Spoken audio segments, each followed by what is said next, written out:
Hi friends, நம்ம இன்றைக்கி மீன் குழம்பு காரசாரமாக எப்படி செய்யுதுன்னு பார்க்க போகிறோங்க. மார்க்கெட்லேருந்து மீன் வாங்கிட்டு வந்தாச்சுங்க. மீனை நல்லா வாஷ் பண்ணி எடுத்து வச்சுக்கோங்க. வாஷ் பண்ணும்போது மஞ்சத்தூளும் உப்பு சேர்த்து வாஷ் பண்ணிக்கோங்க. இப்போ நம்ம மீன் குழம்புக்கு தேவையான புளிக்கரைசலை எப்படி ரெடி பண்ணுறதுன்னு பார்க்கலாங்க. ஃபஸ்ட்டு உங்களுக்கு குழம்பு எவ்வளவு தேவையோ அந்தளவுக்கு தண்ணி ஊற்றிக்கலாங்க. கொஞ்சமாக புளி சேர்த்துட்டு கரைச்சிக்கலாங்க. அடுத்து 2 ஸ்பூன் குழம்பு மிளகாய்த்தூள், 1 ஸ்பூன் மீன் குழம்பு மசாலா, 1 டீஸ்பூன் மஞ்சத்தூள், தேவையான அளவு உப்பு, கறிவேப்பிலை, பச்சை மிளகாய் 1 சேர்த்து எடுத்து வச்சுக்கலாங்க.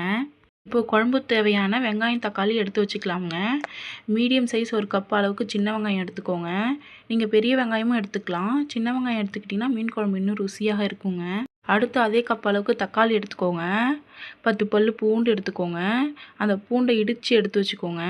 இப்போ நம்ம குழம்பு செய்ய ஆரம்பிச்சிடலாமுங்க. வானல் எடுத்துக்கலாமுங்க. 100 ml எண்ணெய் சேர்த்துக்கோங்க.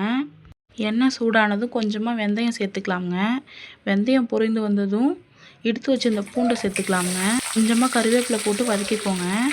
இப்போது வெங்காயம் சேர்த்துட்டு கண்ணாடி போல் ஆகிற வரைக்கும் வதக்கிக்கோங்க. அடுத்து தக்காளி சேர்த்துக்கலாமுங்க.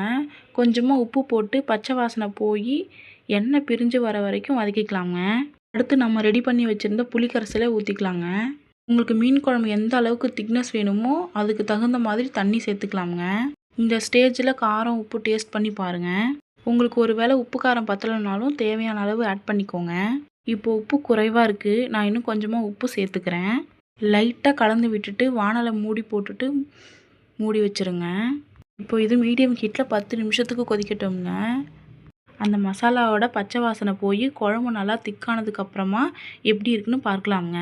இப்போ ஒரு 10 நிமிஷம் போல் ஆகிடுச்சு. இப்போ பாருங்கள், குழம்பு நல்லா தளன்னு கொதி வந்து அந்த மசாலாவோட பச்சை வாசனை போயிடுச்சு.